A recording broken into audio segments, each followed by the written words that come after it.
तो चलिए स्टार्ट करते हैं हमारा पहला क्वेश्चन। हाल ही में भारत ने सऊदी अरब से कितने प्रतिशत कम तेल का आयात करने का फैसला किया है? तो यह फैसला किया गया है 36% कम तेल का आयात करने का। अब आप लोग ये सोच रहे होंगे कि ये कैसा क्वेश्चन है, क्या एग्जाम में ऐसे क्वेश्चन पूछे भी जाते हैं? तो देखिए, यदि आप क्वेश्चन को ध्यान से देखेंगे तो यहां हम बात कर रहे हैं सऊदी अरेबिया की, जो कि दुनिया का सबसे बड़ा तेल उत्पादक देश है। तो भारत इस देश के ऊपर अपनी तेल की निर्भरता को धीरे धीरे कम करना चाह रहा है। इसका रीजन क्या है, पूरा मैटर क्या है, इसे हम डिस्कस कर लेते हैं। तो आप यहां से कुछ बेसिक जान लीजिए। जैसे कि सबसे पहले हम बात करें ओपेक कंट्रीज की। ओपेक यानी कि organization of petroleum exporting countries. इस ओपेक संस्था की जो स्थापना है ये कुल 5 कंट्री ने मिलकर की थी। ईरान, इराक, कुवैत, सऊदी अरब, ध्यान दीजिए सऊदी अरब, इसने भी मिलकर इसकी स्थापना की थी। और 5वां देश है वेनेजुएला। कब की थी? 1961 में। और इसका हेडक्वार्टर स्थित है वियना, ऑस्ट्रिया में। और यदि आप लोगों को याद होगा तो कुछ दिन पहले मैंने आप लोगों को बताया था कि हाल ही में जो ओपेक कंट्रीज है इनके द्वारा हाल ही में एक बयान जारी किया गया है, जिसमें यह कहा गया है कि 2020 में जब लॉकडाउन का समय चल रहा था, व्हीकल नहीं चल रही थी, यातायात ये सभी बंद थे, तब इन कंट्रीज को भारी मात्रा में नुकसान उठाना पड़ा।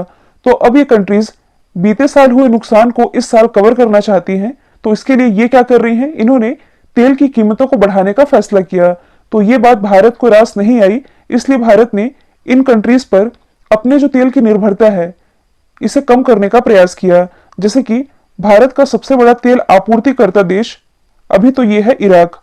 दूसरे स्थान पर सऊदी अरब हुआ करता था, लेकिन अभी हाल ही में, ये शायद मार्च की ही बात है, भारत का दूसरा सबसे बड़ा तेल आपूर्तिकर्ता देश ये बन गया है यूएसए।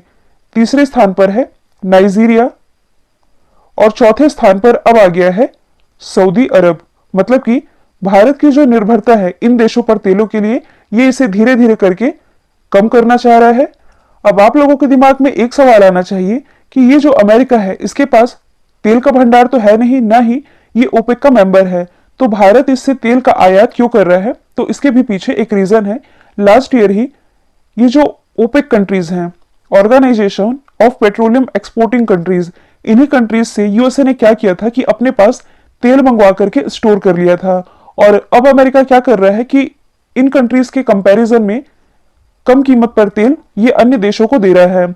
मतलब कि यदि आप लोकेशन देखेंगे तो ये जो कंट्रीज है जहां से तेल बहुतायत मात्रा में मिलता है, यहां यदि यातायात का चार्ज भी जोड़ लिया जाए, बाकी टैक्सेस जोड़ने के बाद इन कंट्रीज के कंपैरिजन में जो अमेरिका है ये भारत को कम दाम पर तेल दे रहा है। इसलिए भारत ने अमेरिका से तेल मंगवाने का फैसला किया था।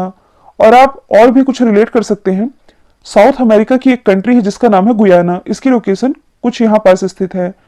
तो भारत पहली बार गुयाना से तेल का आयात करने जा रहा है। और गुयाना साउथ अमेरिका का ऐसा पहला देश है जिससे कि भारत तेल का आयात कर रहा है। तो पूरा मैटर यही है कि जो भारत है ये इन देशों के ऊपर, मतलब कि जो ओपेक मेंबर कंट्री है, इन पर अपनी निर्भरता को कम करना चाहता है। इसी के लिए भारत इस पर अमल भी कर रहा है। अब यदि हम बात करें सऊदी अरेबिया की, तो इसकी कैपिटल है रियाद, करेंसी है रियल। और आसपास की लोकेशन यदि आप देखेंगे तो ये है रेड सी। रेड सी जो कि अभी हाल ही में चर्चे में रहा है। रेड सी के पास में कुछ यहां स्थित है स्वेज नहर। स्वेज नहर जहां अभी हाल ही में एक जहाज फंस गया था जिसके कारण चर्चे में आया था। अगला क्वेश्चन है अहोमदो महामदो, ये किस देश के नए प्राइम मिनिस्टर बने हैं? तो ये भी हाल ही में नाइजर के नए प्राइम मिनिस्टर बन गए हैं। देखिए, दो कंट्रीज के नाम में कंफ्यूजन होता है, इसलिए आप याद रखेंगे ये बने हैं नाइजर के प्राइम मिनिस्टर। तो यदि हम बात करें नाइजर की, तो इसकी कैपिटल है नियामी। आप मैप में देख सकते हैं, ये है इसकी कैपिटल नियामी। करेंसी है वेस्ट अफ्रीकन CFA फ्रैंक। और इसी नाइजर से निकलती है नाइजर रिवर, या इसे आप ऑयल रिवर के नाम से जानते हैं। ऑयल रिवर ये पश्चिमी अफ्रीका से निकलती है और लास्ट में जाकर के गल्फ ऑफ गिनी में आकर के मिल जाती है। इसी नाइजर से कुछ समय पहले ही, हालांकि ये लास्ट ईयर की बात है 2020 की, जो हमारे विदेश मंत्री हैं एस जयशंकर, इन्होंने इसी नाइजर में महात्मा गांधी कन्वेंशन सेंटर, इसका भी उद्घाटन किया था। अब यदि हम ऑप्शन में लिखे अदर कंट्रीज के बारे में डिस्कस करें जो कि अफ्रीका महाद्वीप में ही स्थित है और जो कि चर्चे में रहे हैं, नाइजर के बारे में हमने डिस्कस कर लिया है। यदि हम बात करें नाइजीरिया की, तो नाइजीरिया से रिलेटेड आप लोगों को एक महिला का नाम याद रखना है, नकोजी अंकोजी का। ये भी हाल ही में वर्ल्ड ट्रेड ऑर्गेनाइजेशन की पहली महिला अध्यक्ष बनी है और इसकी अध्यक्ष बनने वाली ये पहली अफ्रीकी भी बन गई हैं। हाल ही में तंजानिया की पहली महिला राष्ट्रपति जो कि बनाई गई हैं सामिया सुलुहू। यदि हम बात करें इजिप्ट की, जिसे आप मिस्र के नाम से जानते हैं, तो अभी जो मैंने आप लोगों को स्वेज नहर के बारे में बताया था, इस पर इजिप्ट का ही अधिकार है, जहां एवर गिवन जहाज ये 1 हफ्ते से अधिक समय तक फंसा हुआ था। अगला क्वेश्चन है, गुरु तेग बहादुर जी की 400वीं जयंती मनाने के लिए गठित एक उच्च स्तरीय समिति की अध्यक्षता किसने की है? इसकी अध्यक्षता भी हाल ही में प्राइम मिनिस्टर नरेंद्र मोदी जी के द्वारा की गई है। यदि हम बात करें गुरु तेग बहादुर जी की, जो कि सिखों के 9वें गुरु थे, और इनके बारे में आप लोगों ने पढ़ा भी होगा कि इन्होंने इस्लाम धर्म स्वीकारने से मना कर दिया था, जिसके कारण जो मुगल शासक था औरंगजेब, इनके आदेश पर इनकी हत्या करवा दी गई थी। अगला क्वेश्चन है, हाल ही में किस देश ने अलीबाबा ग्रुप पर $2.8 बिलियन का जुर्माना लगाया है?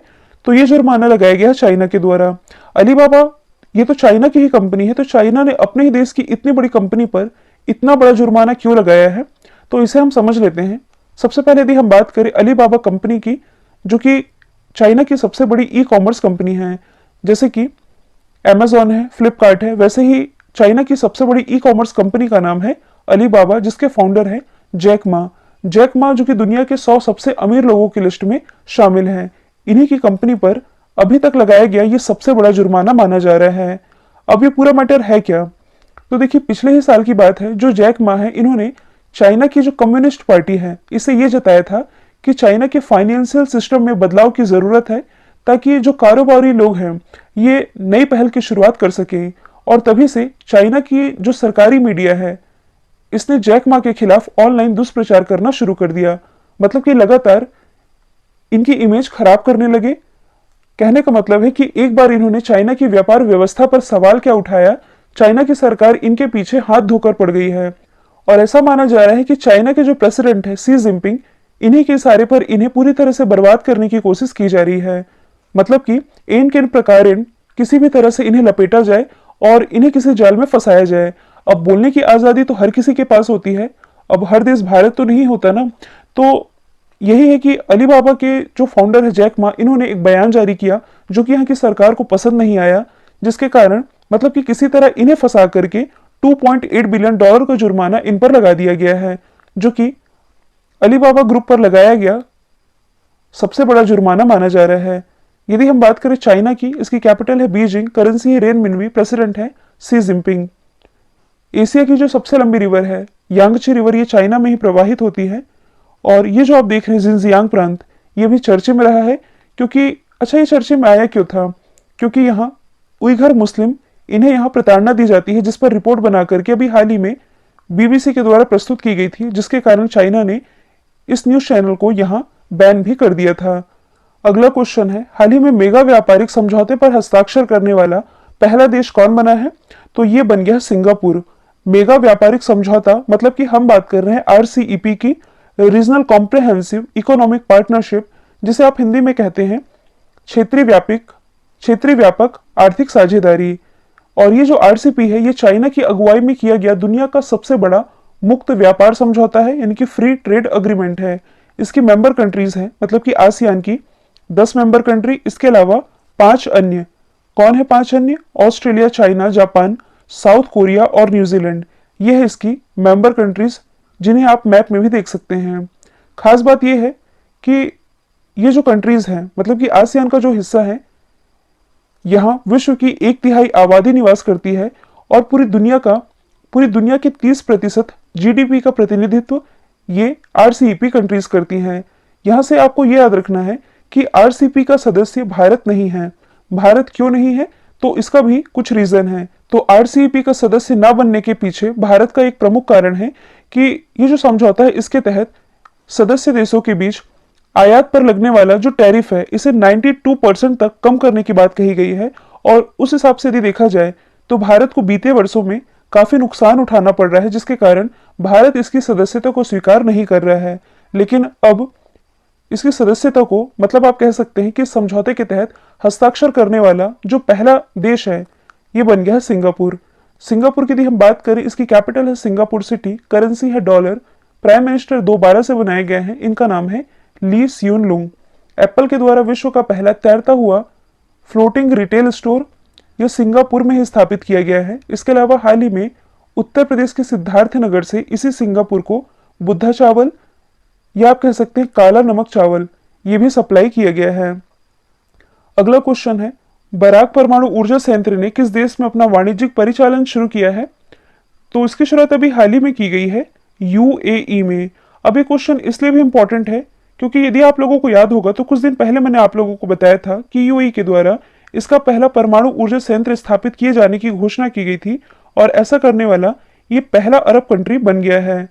तो इसने ये जो अपना पहला परमाणु ऊर्जा संयंत्र स्थापित किया है ये इसकी जो राजधानी अबू धाबी इसी के पास स्थापित किया है, जो कि 22.4 अरब डॉलर की लागत से बनाया गया है, जो कि सऊदी अरब की 1/4 बिजली की जरूरत को पूरा कर सकेगी। ये क्वेश्चन इंपॉर्टेंट है, इसे आप जरूर याद रखेंगे।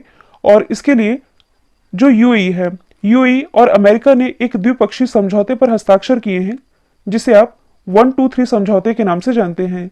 अब ये 123 समझौता ये है क्या? तो ये जो समझौता है ये अमेरिका के परमाणु ऊर्जा अधिनियम 1954 इसी की धारा 123 इसी के तहत किया गया है। इस कारण इसे 123 समझौते के नाम से जाना जाता है, मतलब कि ये इसी के नाम से प्रसिद्ध है।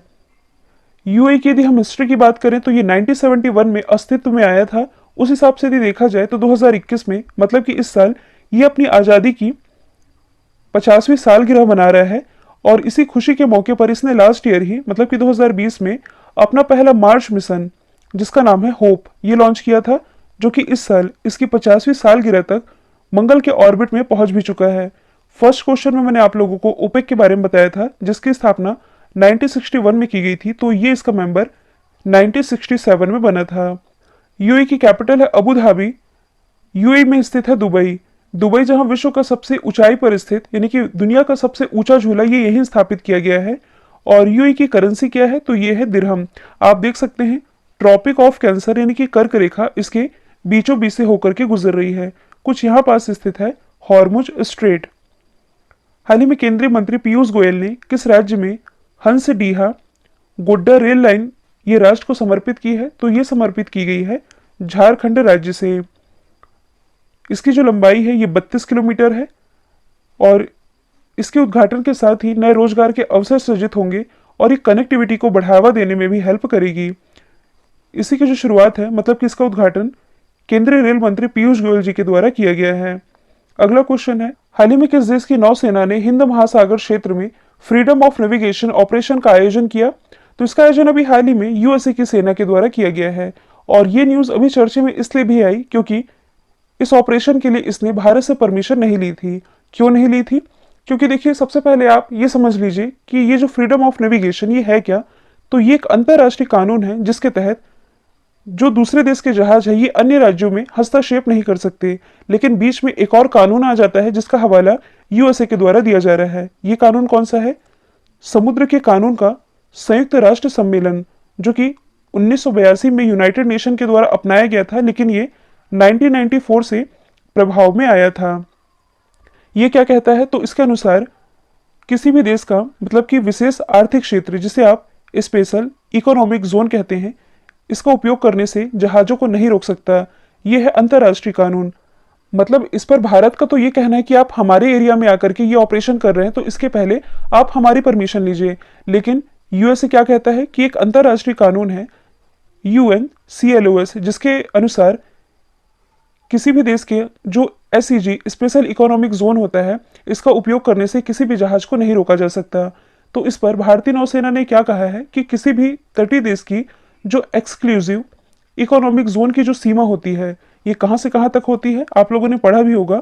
ये होती है समुद्री तट से 200 नॉटिकल मील यानी कि 370 किलोमीटर तक।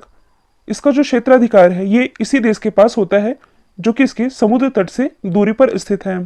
तो भारत से यदि देखा जाए, जैसे कि भारत का ये नक्शा है, भारत से 370 किलोमीटर के इस एरिया में केवल भारत का अधिकार है। भारत का अधिकार है कहने का मतलब है कि इतने एरिया में भारत कुछ भी कर सकता है। कुछ भी कर सकता है कहने से मतलब है कि यहाँ जो समुद्री संसाधन मिलेंगे इसका उपयोग भारत कर सकता है। जो भी रिसर्च, जो भी ऑपरेशन है ये भारत कर सकता है। और इसलिए भारत को इसी बात से आपत्ति है कि आप हमारे इस जोन में आकर के, जो हमारा एक्सक्लूसिव इकोनॉमिक जोन है, यहाँ आने से पहले ये जो आप ऑपरेशन कर रहे हैं, इसके पहले आपको हमारी परमिशन लेनी चाहिए। यदि आप लोगों को याद होगा तो 2019 में ऐसी ही घटना निकलकर सामने आई थी, जब अंडमान निकोबार वाले एरिया में जो चीनी सेना है, इनके द्वारा ऑपरेशन चलाया जा रहा था। भारत ने इसका विरोध भी किया था। अब ऐसी ही कुछ सिचुएशन ये अमेरिका के साथ बन रही है। अब अमेरिका और भारत के तो अच्छे संबंध है, इस मैटर पर दोनों देशों के बीच क्या बातचीत होती है, तो यह है अमेरिका की लोकेशन। इसकी कैपिटल है वॉशिंगटन डीसी।